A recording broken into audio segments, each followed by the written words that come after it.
और अब अगली खबर। राज्यसभा में पूर्व प्रधानमंत्री मनमोहन सिंह को लेकर दिए गए पीएम मोदी के बयान पर कांग्रेस ने मोर्चा खोल दिया है। माफी नहीं मांगने पर कांग्रेस ने बजट सत्र में पीएम के बायकॉट की चेतावनी दी है।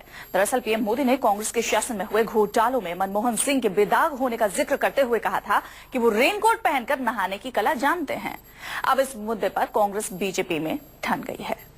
35 साल तक इस देश में शायद ही कोई ऐसा अर्थ जगत का व्यक्ति होगा जिसने हिंदुस्तान के 70 साल की आजादी में आधा समय एक ही व्यक्ति का इतना दबदबा रहा हो।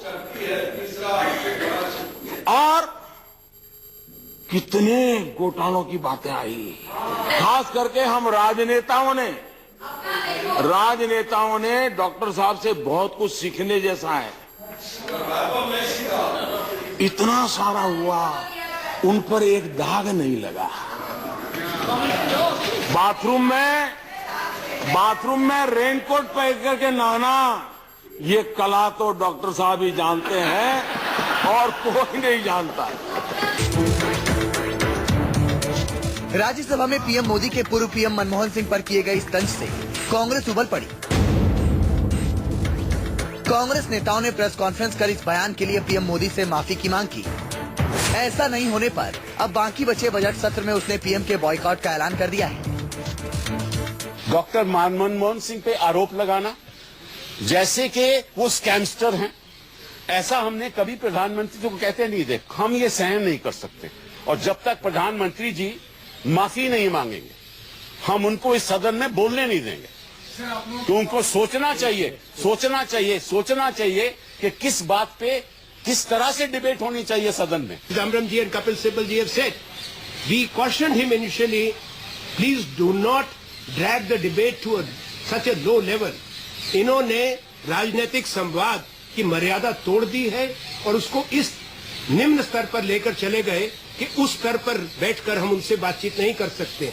वो अभिभाषण में संवाद की बात करते हैं पर वो विवाद की बात और टकराव की बात हमेशा करते हैं। पीएम मोदी राष्ट्रपति के अभिभाषण पर धन्यवाद प्रस्ताव पर राज्यसभा में हुई चर्चा का जवाब दे रहे थे। इस दौरान पूर्व पीएम मनमोहन सिंह पर की गई टिप्पणी को लेकर कांग्रेस वॉकआउट कर गई। इस पर भी पीएम मोदी ने कांग्रेस को आड़े हाथों लिया। इतने बड़े पद पर रहे हुए व्यक्ति ने सदन में जब लूट और ब्लंडर जैसे शब्द प्रयोग किए थे तो 50 बार उधर भी सोचने की जरूरत थी कि मर्यादा अगर लांघते हैं तो सुनने की भी तैयारी थी। और हम उसी कॉइन में वापस देने की ताकत रखते हैं जी। राज्यसभा में पीएम मोदी जहां कांग्रेस को खरी खोटी सुना रहे थे, वहीं बाहर कांग्रेस के नेता उनके बयान पर गहरी नाराजगी जता रहे थे। लेकिन प्रधानमंत्री हालांकि खुद पूर्व पीएम मनमोहन सिंह ने प्रतिक्रिया देने से इनकार कर दिया। पीएम ने जिस तरह से नाम लिया सर, पीएम ने जिस पीएम पर सीधा तौर पर आरोप लगाया सर, क्या कहेंगे? कांग्रेस जहां पीएम मोदी की माफी की मांग पर अड़ गई है तो वहीं बीजेपी कह रही है कि माफी तो कांग्रेस को मांगनी चाहिए। केवल एक विपक्ष के नेता का ये अपमान नहीं था, ये सारे सदन का अपमान है। क्योंकि जो भी प्रधानमंत्री होता है वो सारे देश का प्रधानमंत्री होता है। प्रेसिडेंशियल एड्रेस में जो इंटरवेंशन था उस समय उन लोगों ने डिसेंसी डेकोरम नहीं दिखाया, प्रधानमंत्री को अवहेलना करते रहा, कमेंट करते रहा। ये बहुत गलत था और विपक्ष का ये भूमिका नहीं है। इसलिए कांग्रेस पार्टी माफी मांगना चाहिए, अपना जो गलती को स्वीकार करके आगे ऐसा नहीं कर। राज्यसभा से पहले पीएम मोदी लोकसभा में भी कांग्रेस को खरी खोटी सुना चुके हैं। इस दौरान उन्होंने कांग्रेस उपाध्यक्ष राहुल गांधी के भूकंप वाले बयान पर चुटकी लेने के साथ ही कांग्रेस ने उनके खिलाफ मोर्चा खोल दिया। जाहिर है इसका सीधा असर संसद के कामकाज पर पड़ेगा। मनीष कुमार के साथ रमन कुमार, दिल्ली, न्यूज़ 24। हमारे संवाददाता अमित कुमार इसी पर ज्यादा बातचीत के लिए हमारे साथ विजय चौक से जुड़ गए हैं। अमित, कांग्रेस की मंशा साफ है कि जब तक प्रधानमंत्री माफी नहीं मांगते हैं तब तक संसद बजट सत्र को नहीं चलने दिया जाएगा। फिलहाल इस वक्त वहां क्या माहौल है? थोड़ी देर में सत्र शुरू होने वाला है। देखिए, सबसे बड़ी बात कि बजट सत्र का आज आखिरी दिन है और आज जो बजट है उसे पास कराना है। हालांकि लोकसभा में कल आधा डिबेट भी हुआ है और आज राज्यसभा में डिबेट शुरू होनी है। और सिर्फ एक दिन का वक्त है कि सरकार उसे पास कराए, क्योंकि यही मकसद था और इसीलिए बजट सत्र को बजट को 1 तारीख को पेश किया गया, 1 फरवरी को। लेकिन सबसे बड़ी बात कि जिस तरह से कल हंगामा हुआ है, निश्चित तौर पर सरकार के सामने चुनौती है, क्योंकि देखना होगा, क्योंकि कांग्रेस ने एक तरह से कह दिया है कि वो प्रधानमंत्री का बायकॉट करेगी, प्रधानमंत्री को बोलने नहीं देगी।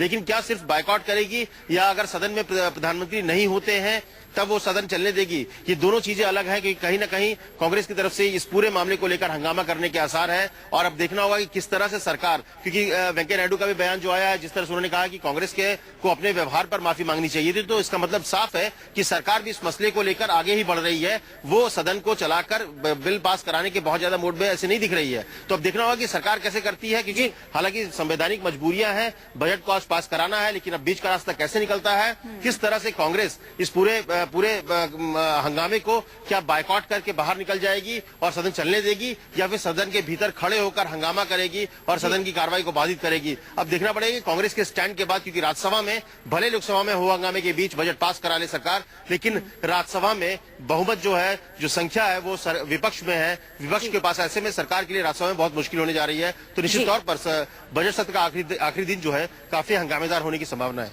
बहुत शुक्रिया आबिद, तमाम जानकारी हम तक पहुंचाने के लिए। एक छोटे से ब्रेक का वक्त है, लेकिन आपको बताएं, अम्मा की विरासत पर दंगल जारी है। पूरी खबर आपको दिखाएंगे एक छोटे से ब्रेक के बाद।